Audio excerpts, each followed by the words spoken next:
Leitura do livro O Grande Divórcio, de C.S. Lewis. Narração Luciana Bosa. Parte 6.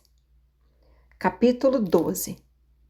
A razão pela qual perguntei se havia outro rio foi o fato de que, ao longo de uma extensa trilha da floresta, a parte inferior dos galhos frondosos começou a tremer com uma luz bruxuleante. Na terra, não sabia de nada capaz de produzir esse efeito, exceto pelas luzes refletidas na água depois de agitada. Momentos depois, percebi o meu engano. Uma espécie de procissão se aproximava, e a luz se originava das pessoas que a compunham. À frente vinham os espíritos reluzentes, não os espíritos de seres humanos, que dançavam e espalhavam flores. Flores que caíam de maneira silenciosa e flutuavam levemente, ainda que, pelos padrões do mundo espiritual, cada pétala devesse pesar 1 tonelada, e sua queda soar como uma colisão de meteoros. Então, à esquerda e à direita, de cada lado da trilha da floresta, surgiam figuras joviais, rapazes de um lado e moças do outro. Se eu pudesse me lembrar do seu canto e escrever aquelas notas, ninguém que lesse a partitura jamais ficaria doente ou envelheceria. Entre eles caminhavam músicos e, por último, vinha uma senhora, em cuja homenagem tudo aquilo estava sendo feito. Não me recordo se ela estava nua ou vestida. Se nua, deve ter sido a penumbra quase visível da sua afabilidade e a alegria que produziu na minha memória a ilusão de um véu grande e brilhante que seguia sobre a relva verdejante. Se vestida, a ilusão de nudez decorreu da limpidez com que seu mais profundo espírito resplandecia através da sua roupa, pois as roupas, naquele lugar, não servem de disfarce. O corpo espiritual flui de cada fio, transformando todos em órgãos vivos. Ali, um manto ou uma coroa fazem parte das características de quem os usa, como um lábio ou um olho. De qualquer maneira, esqueci-me de muitos detalhes e apenas parcialmente me recordo da insuportável beleza do seu rosto. Seria mesmo ela? Seria a... Sussurrei para o meu guia. De modo nenhum, ele respondeu. Trata-se de alguém de quem você nunca ouviu falar. Na Terra, chamava-se Sarah Smith e morava em Golders Green. Nota de rodapé. Área de um bairro de Londres, notória particularmente por sua grande população judaica. Fim da nota. Parece ser... Bem, uma pessoa importante. Sim, é uma das grandes. Creio que você já ouviu falar que a fama aqui não corresponde à fama na Terra. E quem são essas pessoas esplêndidas? Veja, são como esmeraldas, dançando e lançando flores à frente dela. Por acaso você nunca leu Milton? 1000 anjos de Libré a servem. Nota de rodapé. Verso de Camus, mencionado por Lewis no prefácio. Fim da nota. E quem são todos esses rapazes e moças de cada lado? Filhos e filhas dela. Ela deve ter tido uma família muito grande, senhor. Todo homem ou rapaz que a conhecia tornava-se seu filho, mesmo que fosse o garoto que lhe entregava encomendas à porta dos fundos. A mesma coisa acontecia com qualquer moça que se deparasse com ela. Isso não seria um problema para os pais desses jovens? Não, de fato existem aqueles que roubam os filhos dos outros, mas o seu amor maternal era diferente. Aqueles que eram alvo de sua maternidade voltavam para os pais naturais, amando-os ainda mais. Poucos homens olhavam para ela sem se transformarem, de certa maneira, em seus amantes. No entanto, Era o tipo de amor que os tornava ainda mais fiéis às suas esposas. E como, nossa, o que são todos esses animais? Um gato, 2 gatos, dezenas de gatos, e tantos cães que nem sequer posso contá-los, e pássaros, e cavalos. São os animais dela. Ela tinha alguma espécie de zoológico? Quero dizer, são muitos animais. Todo animal que se aproximava dela encontrava um lugar no seu amor. Nela, cada um encontrava sua própria identidade. Agora, a abundância de vida que ela tem em Cristo, uma vida que nasce no Pai, flui sobre eles. Olhei para o meu professor com espanto. Sim, ele reiterou, é como lançar uma pedra em uma lagoa e observar as ondas concêntricas afastando-se cada vez mais. Quem sabe onde vão parar? A humanidade redimida ainda é jovem e não alcançou a plenitude da sua força. Mesmo assim, já existe alegria suficiente no dedo mindinho de uma grande santa, como essa senhora, para despertar todas as coisas mortas do universo de volta à vida. Enquanto conversávamos, a senhora avançava cada vez mais na nossa direção, mas não era para nós que olhava. Seguindo o seu olhar, virei-me e vi que se aproximava um fantasma com uma forma estranha. Na verdade, eram 2 fantasmas. Um enorme, terrivelmente magro e trêmulo, que parecia conduzir o outro, não maior do que um macaquinho de realejo, por uma corrente. O fantasma mais alto usava um chapéu preto, macio, e me fazia lembrar de algo que a minha memória não conseguia recuperar. Então, quando se encontrava a poucos metros da senhora, pôs as mãos esqueléticas e trêmulas sobre o peito, com os dedos afastados, e exclamou com voz grave: Finalmente! De repente, percebi o que ele me lembrava. A imagem de um ator falido e antiquado. Querido, finalmente! Exclamou a senhora. Deus do céu, pensei. Certamente ela não pode. E então reparei em 2 coisas. Em primeiro lugar, que o pequeno fantasma não estava sendo levado pelo grande.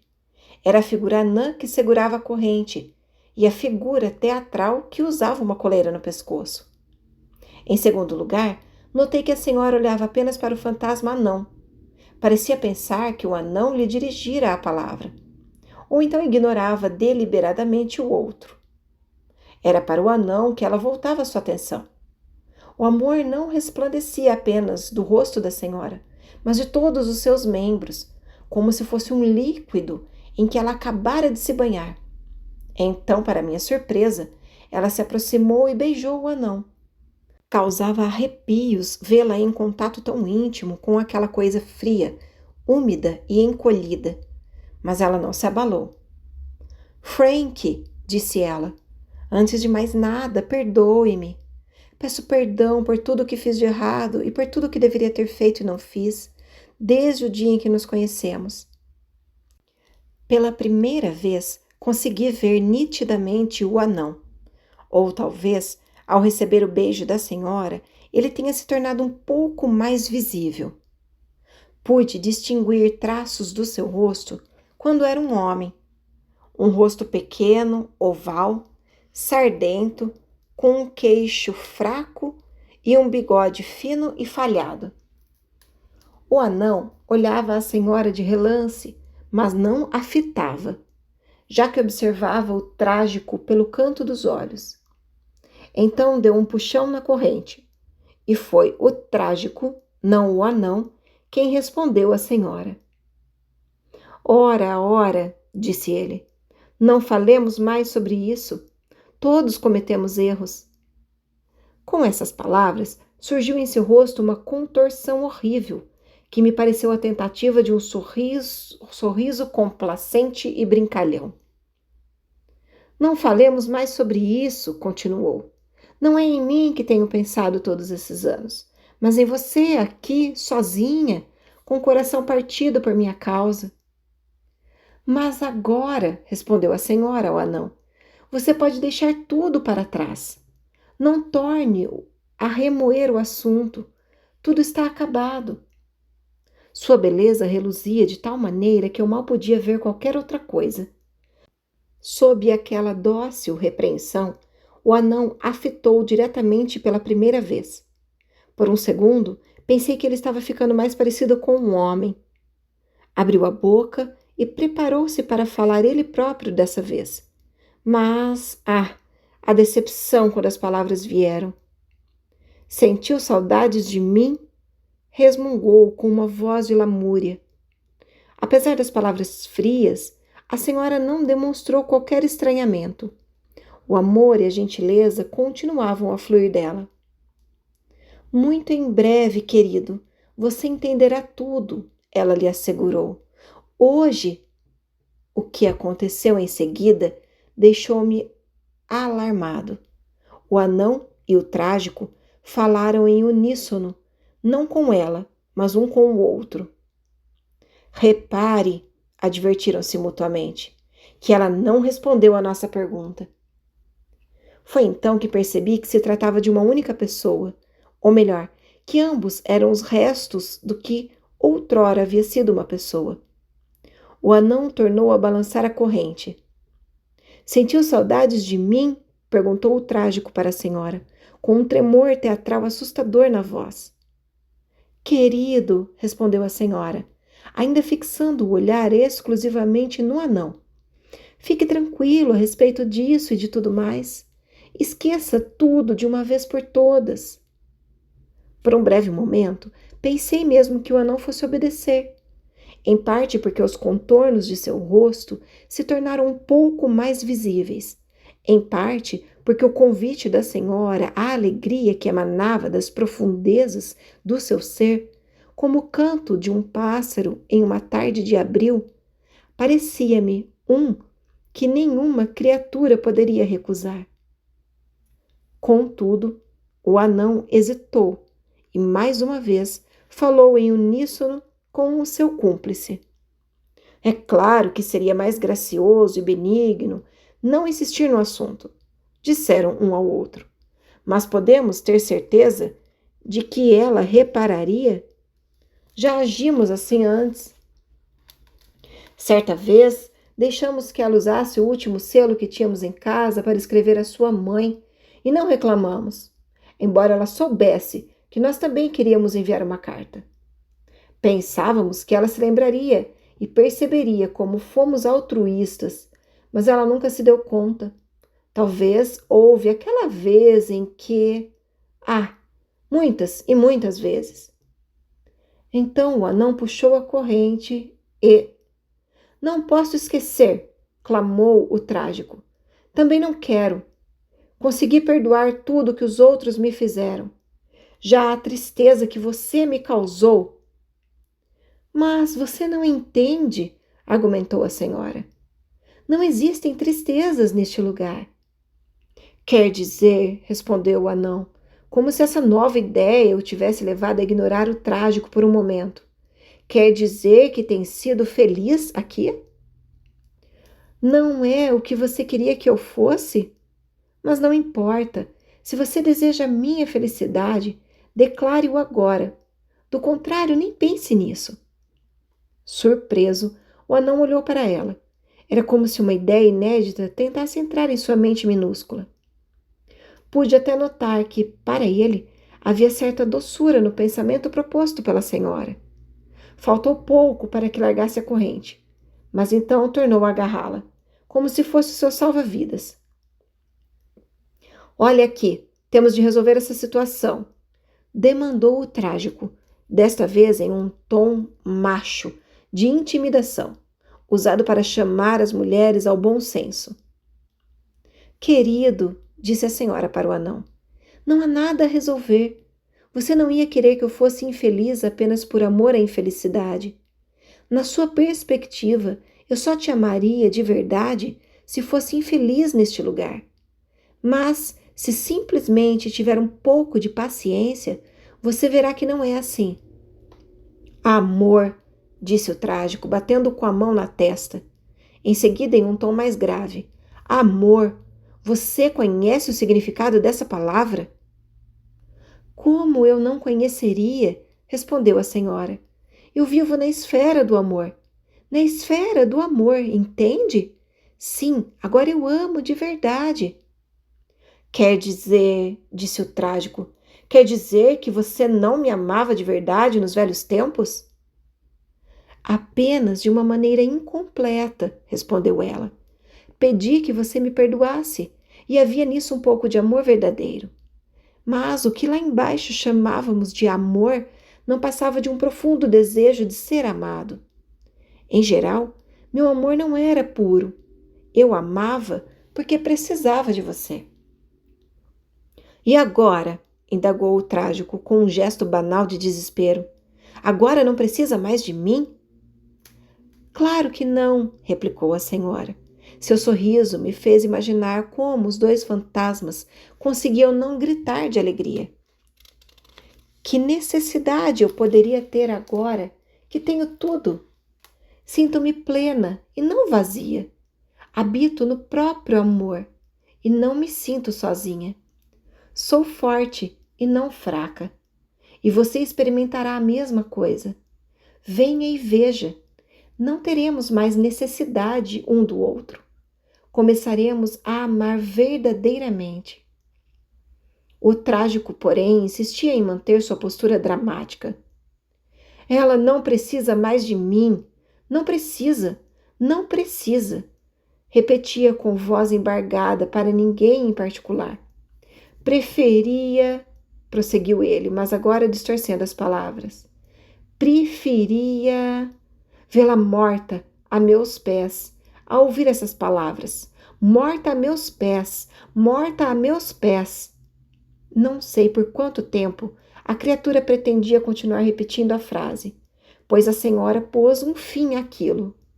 Frank, Frank, clamou, num tom que fez as árvores tremerem. Olhe para mim, olhe para mim. O que você está fazendo com esse boneco enorme e feio? Solte a corrente, mande-o embora. É você que eu quero. Não percebe a bobagem que ele está falando? A exultação dançava no olhar da senhora, enquanto ela partilhava de sua alegria com o anão, bem diante do trágico. Algo semelhante a um sorriso lutava para surgir no rosto do anão, que agora olhava para ela. Sua risada lhe enfraquecera as defesas. O anão se esforçava para manter a compostura, mas sem sucesso. Assim, involuntariamente cresceu um pouco mais. Ah, meu teimoso, disse ela carinhosamente. Aonde quer chegar falando dessa maneira aqui? Você já me viu morta há muitos anos. Não a seus pés, obviamente, mas em um leito, em uma casa de repouso. Uma ótima casa de repouso, por sinal. A enfermeira-chefe jamais ousaria deixar corpos caídos pelo chão. É ridículo que esse boneco tente, aqui, impressionar alguém falando a respeito da morte. Simplesmente não vai funcionar. Capítulo 13. Não sei se já tinha presenciado algo mais terrível do que a luta daquele fantasma anão contra a alegria. Ele quase foi vencido. Em algum lugar, incalculáveis eras atrás, devem ter existido nele lampejos de humor e de bom senso. Por um momento, enquanto a senhora o olhava com amor e alegria, o fantasma pôde ver o absurdo do trágico. Por alguns instantes, não interpretou de maneira errada o riso dela.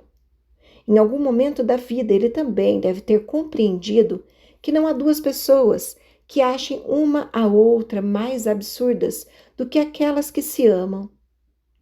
Todavia, a luz que o alcançou-o contra sua vontade. Não era o encontro que havia imaginado. Por isso não o aceitaria. Mais uma vez, o fantasma agarrou sua corrente de morte e imediatamente o trágico falou. Como você se atreve a rir na minha cara? Esbravejou. Essa é a minha recompensa? Pois bem, Ainda bem que você não se preocupa com o meu destino, porque depois poderia se arrepender ao pensar que me enviou de volta para o inferno. O quê? Você acha que agora eu ficaria? Muito obrigado. Reconheço perfeitamente quando não sou querido. Indesejado seria a expressão correta, se bem me recordo. Daí em diante, o anão não falou mais. No entanto, a senhora continuou se dirigindo a ele. Querido, ninguém está te enviando de volta. Toda a alegria está neste lugar. Tudo nos convida a ficar. À medida que ela falava, porém, o anão ficava ainda menor. Sim, disse o trágico, em condições que seriam oferecidas a um cachorro. Ainda tenho um pouco de respeito próprio e vejo que a minha partida não fará a menor diferença para você.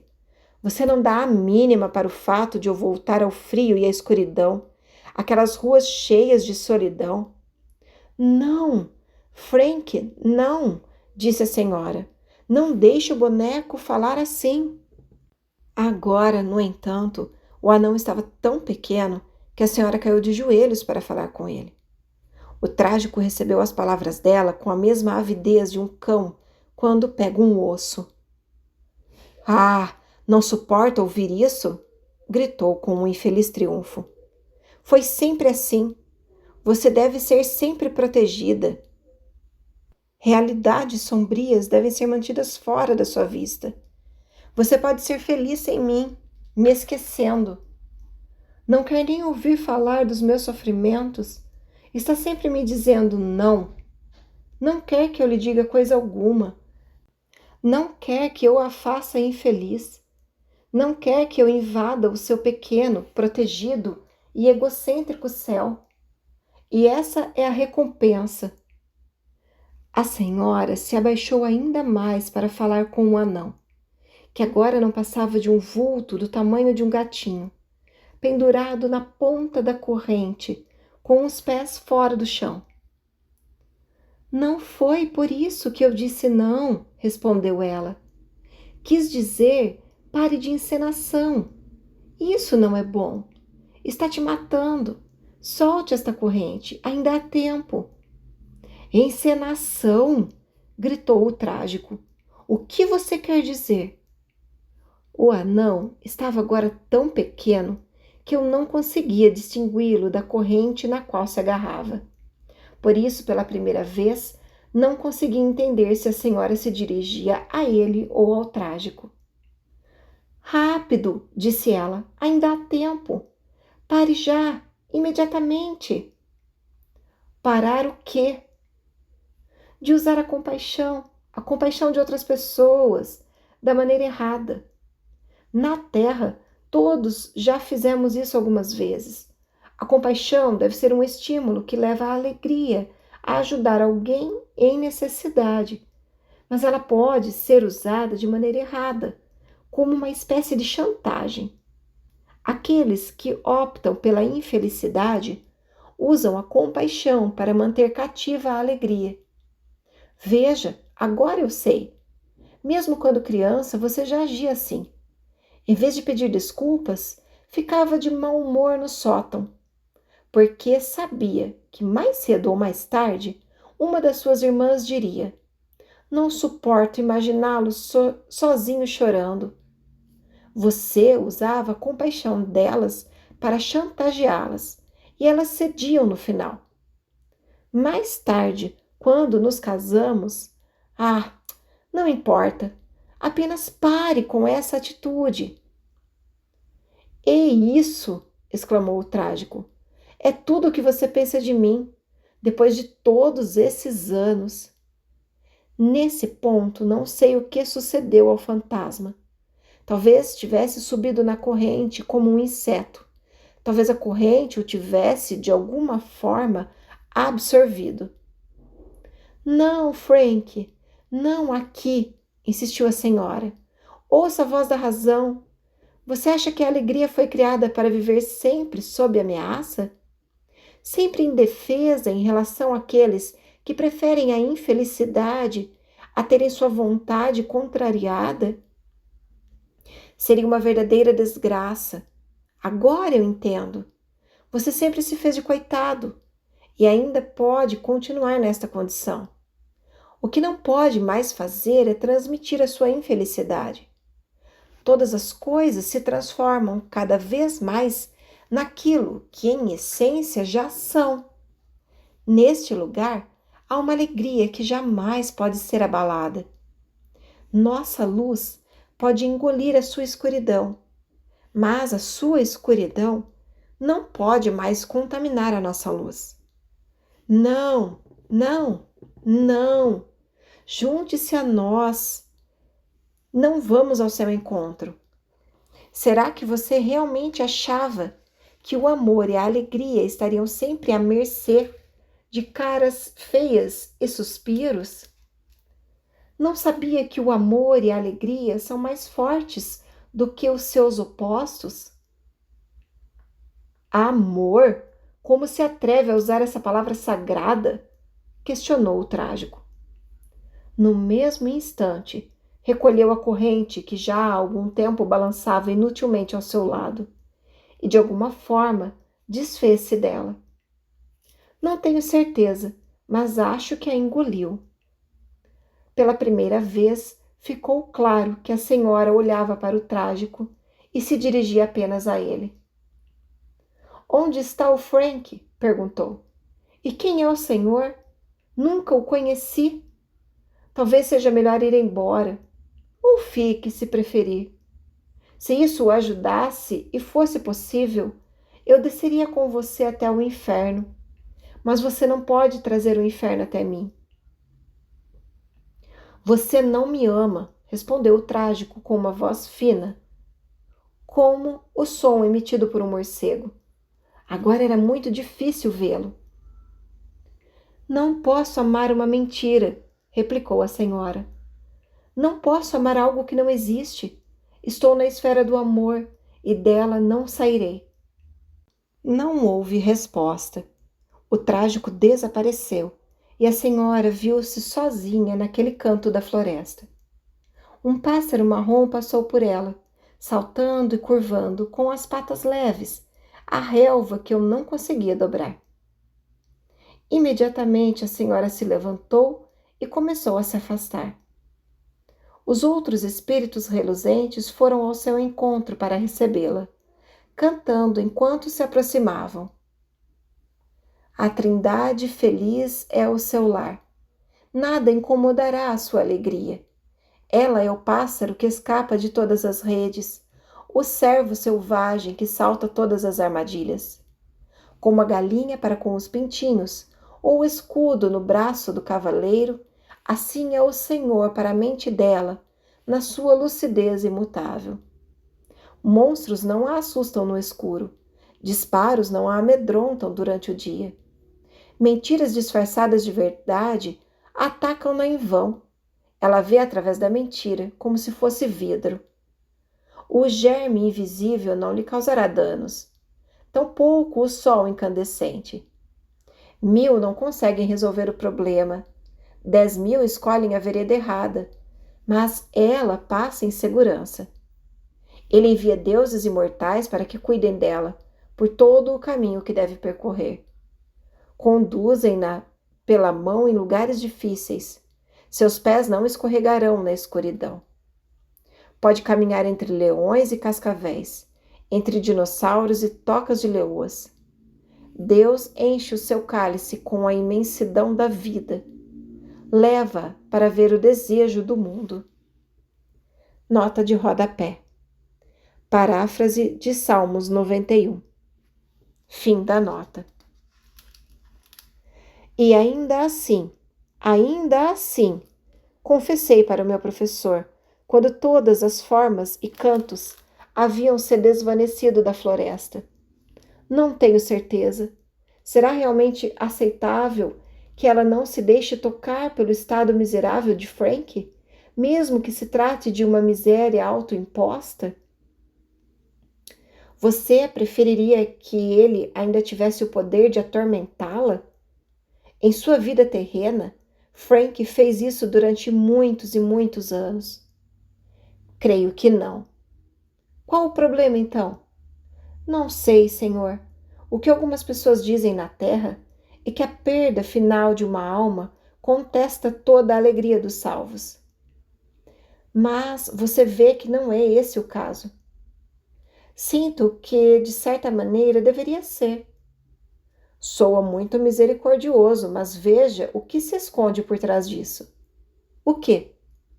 A exigência dos que não têm amor e dos que se autoaprisionam, de que lhes seja permitido chantagear o universo, de que, até que optem pela felicidade, nos seus próprios termos, ninguém possa experimentar a alegria, de que a palavra final seja deles, de que o inferno tenha poder de veto sobre o céu.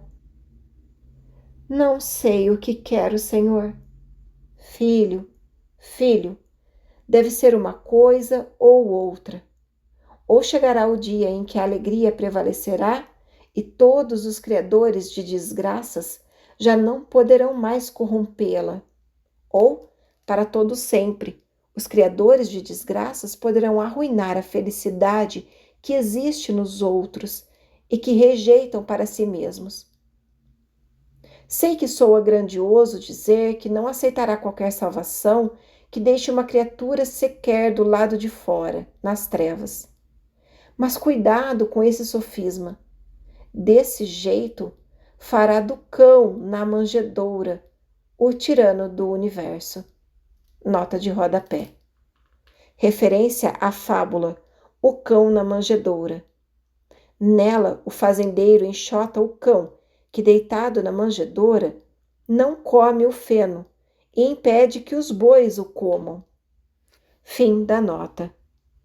Só que alguém ousaria alegar, é horrível dizer isso, que a compaixão deve morrer? Você deve distinguir uma coisa da outra. A ação da compaixão viverá para sempre. O sentimento da compaixão não. O sentimento da compaixão, aquele do qual somos vítimas, a dor que leva pessoas a entregarem o que não deve ser entregue e a bajularem quando deveriam dizer a verdade, a compaixão que roubou muitas mulheres de sua virgindade e furtou muitos governantes de sua honestidade, esse sentimento morrerá. Como arma, foi usada por homens perversos contra os bons, então será destruído. E quanto ao outro tipo, a ação da compaixão? É uma arma do lado oposto. Viaja mais rapidamente do que a luz, do lugar mais alto para o mais baixo, a fim de trazer cura e alegria, custe o que custar. Transforma as trevas em luz e o mal em bem. Mas não imporá ao bem, pelas lágrimas astutas do inferno, a tirania do mal. Toda doença que se submeter à cura será curada, mas não chamaremos o azul de amarelo para agradar aos que insistem em sofrer de icterícia, nem transformaríamos em lixo o jardim do mundo só porque alguns não conseguem suportar o perfume das rosas. O Senhor diz que a ação da compaixão desceria até as maiores profundezas, mas ela não desceu com o Frank para o inferno, nem sequer o acompanhou até o ônibus. Até onde você gostaria que ela o tivesse acompanhado? Ora, até o lugar de onde todos viemos naquele ônibus, o grande abismo para além da beira do penhasco. Lá longe. Não podemos vê-lo daqui, mas o senhor deve conhecer o lugar a que me refiro.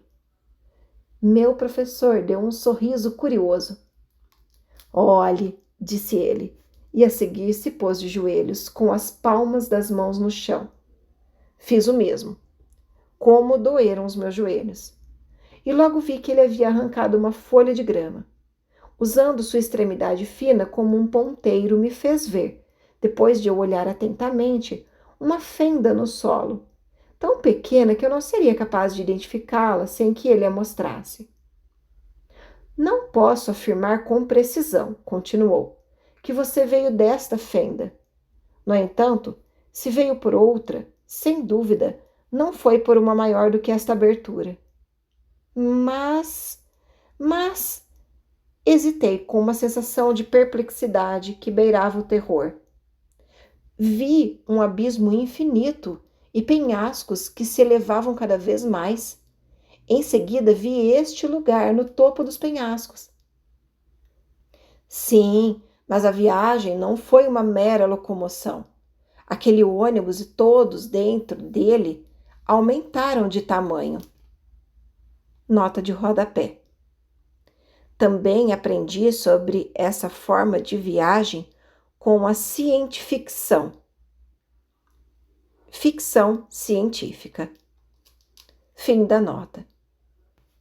Quer dizer que o inferno, toda aquela cidade vazia e infinita, está contida em uma fenda pequena como esta? Sim, o inferno todo é menor do que uma pedrinha do seu mundo terreno, mas é ainda menor do que um átomo deste mundo, o mundo real. Repare naquela borboleta. Se ela engolisse o inferno inteiro, ele não seria grande o suficiente para lhe fazer nenhum mal. Nem sequer teria algum sabor. Parece grande o suficiente quando estamos dentro dele, Senhor. Sim, mas mesmo todos os incômodos do inferno, toda a solidão, a raiva, o ódio e a inveja, não teriam peso algum se reunidos em uma única experiência e colocados na balança, fossem comparados com o momento mais irrisório de alegria sentido pelo menor habitante do céu. Ao contrário do bem, que prevalece na bondade, o mal não consegue ter sucesso nem sequer na maldade. Se toda a miséria do inferno entrasse na consciência do pequeno pássaro amarelo, que se encontra ali naquele galho, seria engolida sem deixar vestígios, como se uma gota de tinta caísse naquele grande oceano, perante o qual o Pacífico terrestre não passa de uma molécula. Entendo, reconheci finalmente. A senhora não caberia no inferno. Meu professor assentiu com a cabeça. Não há espaço para ela, concluiu. O inferno não conseguiria abrir a boca o suficiente para a senhora entrar. E ela não poderia diminuir de tamanho como a Alice? Nota de rodapé. Personagem de Lewis Carroll, do clássico Alice no País das Maravilhas. Fim da nota. Não conseguiria ficar pequena o suficiente. Uma alma condenada não é, afinal, quase nada. É algo encolhido, trancado em si mesmo. O bem bate nos condenados incessantemente, como as ondas sonoras batem nos ouvidos dos surdos, embora eles não consigam recebê-lo. Seus punhos e dentes estão cerrados, seus olhos bem fechados. De início, eles não desejam abrir as mãos para receber dádivas, nem a boca para serem alimentados, nem os olhos para ver. No final, já não conseguem mais. Então, ninguém pode alcançá-los? Somente o maior de todos pode se tornar pequeno o suficiente para entrar no inferno. Pois quanto mais elevada for uma coisa, mais baixo será capaz de descer. Um homem pode se compadecer de um cavalo, mas um cavalo não pode se compadecer de um rato. Apenas um desceu ao inferno. E ele descerá novamente? Não faz muito tempo que ele fez isso. O tempo não funciona da mesma maneira quando deixamos a Terra. Todos os momentos que foram ou hão de ser já estavam, ou ainda estão, presentes no momento da descida dele. Não há espírito preso ao qual ele não tenha pregado. Nota de rodapé. Conferir 1 Pedro 3,19. Fim da nota. E alguns o escutam? Sim. Em seus próprios livros, eu disse, o Senhor era um universalista. Falava como se todos os homens fossem ser salvos. E o apóstolo Paulo também. Não podemos saber nada sobre o fim de todas as coisas. ou nada exprimível nesses termos. Pode ser como o Senhor disse a Juliana. Nota de rodapé. Juliana de Norwich, 1342 a 1416. Religiosa inglesa conhecida por experiências de cunho místico. Que tudo acabe bem, e talvez tudo fique bem, da maneira como o entendemos, mas não é bom falar dessas questões. Por serem terríveis demais, Senhor? Não, porque todas as respostas são enganosas. Se você colocar a questão na perspectiva do tempo e perguntar sobre as possibilidades, a resposta é certa. Os caminhos estão à sua frente. Nenhum deles está fechado.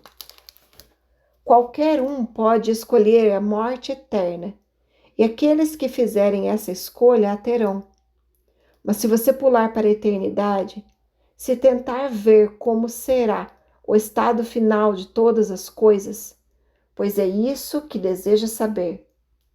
Quando não existirem mais possibilidades, mas apenas a realidade, então estará à procura de respostas que os mortais não podem ouvir. O tempo é a própria lente através da qual você vê. Coisas pequenas e nítidas, como as que são vistas pelo lado errado de um telescópio. Algo que de outra forma seria grande demais, a saber, a liberdade, o dom por meio do qual você mais se assemelha ao Criador e participa da realidade eterna. No entanto, você é capaz de vê-la somente através das lentes do tempo, em uma imagem pequena e nítida, já que o telescópio está invertido. É a imagem de uma sequência de momentos, nos quais você faz escolhas que poderiam ter sido diferentes. Nem a sucessão temporal, nem o fantasma do que poderia ter sido a sua escolha, mas não foi, constituem, por si só, a liberdade. Servem apenas de lente. A imagem é um símbolo, porém mais verdadeiro do que qualquer teorema filosófico, ou talvez mais real do que qualquer visão mística, que reivindique acompanhá-la. Pois cada tentativa de contemplar os contornos da eternidade, exceto pelas lentes do tempo, destrói o seu conhecimento da liberdade. Veja a doutrina da predestinação, que mostra verdadeiramente que a realidade eterna não aguarda um futuro para se tornar real, mas o faz à custa da remoção da liberdade, a verdade mais profunda das duas. O universalismo não faria a mesma coisa? Você não pode conhecer a realidade eterna a partir de uma definição. O próprio tempo e todas as ações e acontecimentos que o preenchem são a definição e devem ser vividos. O Senhor disse que somos deuses. Nota de rodapé. Conferir Salmos 82, 6, João 10, 34. Fim da nota. Por quanto tempo você suportaria contemplar, sem as lentes do tempo, a grandiosidade da sua própria alma e a realidade eterna da sua escolha? Capítulo 14. De repente tudo mudou. Vi uma grande assembleia de vultos gigantescos, imóveis, em silêncio profundo, parada em volta de uma pequena mesa de prata e olhando para ela. Sobre a mesa havia miniaturas, como peças de xadrez, que iam de um lado para o outro e faziam isso e aquilo. Dei-me conta de que cada peça era o ídolum ou fantoche, representativo de algumas das grandes presenças que ali estavam. Percebi também que as ações e os movimentos de cada peça do xadrez eram um retrato vívido, uma imitação ou pantomima que delineava a natureza mais profunda do seu gigantesco mestre.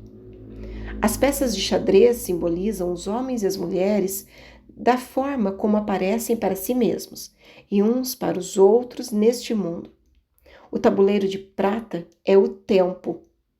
Os que estão de pé e observam são as almas imortais desses mesmos homens e mulheres. Então, uma vertigem e um senso de terror se apoderaram de mim e, agarrando-me ao meu professor, questionei: é esta a verdade? Quer dizer que tudo o que vi neste mundo é falso? Esses diálogos entre espíritos e fantasmas não passavam de uma imitação das escolhas que realmente foram feitas há muito tempo? Não seria melhor dizer que eram antecipações de uma escolha a ser feita no fim de todas as coisas? Mas é melhor não dizer nem uma coisa nem outra. Você viu as escolhas um pouco mais nitidamente do que aparecem na Terra, visto que a lente era mais clara. Ainda assim, viu-as através dessa lente. Não peça de uma visão em um sonho mais do que ela pode dar. Um sonho? Então quer dizer que não estou realmente aqui, Senhor? Não, filho, ele respondeu gentilmente, pegando minha mão. Não é tão bom quanto parece. O cálice amargo da morte permanece diante de você. É apenas um sonho. Caso venha a contar o que viu, deixe claro que tudo não passou de um sonho. Não dê a nenhum pobre tolo pretexto para pensar que você reivindica um tipo de conhecimento que nenhum mortal tem. Não quero nenhum Swedenborg ou Vale Owen entre os meus filhos. Nota de rodapé. Emanuel Swedenborg, 1688-1772. Polímata e espiritualista sueco que reivindicava entender o sentido interno ou espiritual do texto bíblico. George Vale Owen, 1869-1931. Ministro anglicano que se tornou médium. Fim da nota. Deus não permita, Senhor. Respondi, tentando parecer muito sábio. Ele já não permitiu. É o que estou lhe dizendo. Ao falar dessa maneira, soou mais escocês do que nunca. Eu olhava firmemente para o seu rosto. A visão das peças de xadrez havia desaparecido. E mais uma vez a floresta silenciosa e a luz suave do amanhecer nos cercavam. Então, ainda olhando para o seu rosto, vi algo que fez estremecer todo o meu corpo. Naquele instante, eu estava de pé, de costas para o oriente, onde se encontravam as montanhas. E ele, de frente para mim, olhava nessa direção. Seu rosto resplandeceu com uma nova luz. Uma samambaia, cerca de 30 metros atrás dele, tornou-se dourada. O lado oriental de cada tronco passou a brilhar. As sombras ficaram maiores. O tempo todo houve ruído de pássaros, garganteios, gorjeios e sons semelhantes. Então, de repente, ouviu-se um coro vindo de todos os ramos. Os galos cantavam. Ouvi o latido de cães e o som de trombetas. Acima de tudo, 10.000 línguas de homens e anjos da mata, formando uma harmonia com a própria floresta, entoavam: Vem, amanhã vem. Desperte, dorminhoco. Vem, amanhã vem, amanhã vem. Nota de rodapé. Conferir Apocalipse 22, 17 e 20. Efésios 5, 14. Fim da nota. Ensaiei um olhar aterrorizado sobre o ombro, mas não pude ver, ou será que vi, a aba do nascer do sol, que atira flechas douradas contra o tempo e põe em fuga toda forma fantasmagórica. Enterrei meu rosto nas dobras do manto do meu professor, gritando: Amanhã, amanhã, Fui apanhado pela manhã, mas ainda sou um fantasma. Era tarde demais. A luz, como blocos sólidos, intoleráveis em tamanho e peso, trovejou sobre a minha cabeça. No momento seguinte, as dobras do manto do meu professor não passavam das dobras de um velho pano manchado de tinta na minha escrivaninha, que puxei ao cair da cadeira. Os blocos de luz eram apenas os livros que haviam caído sobre a minha cabeça. Acordei em um quarto frio, encurvado no chão, ao lado de uma lareira escura e vazia. O relógio marcava 3 horas e o uivo de uma sirene soava ao longe. Final do livro.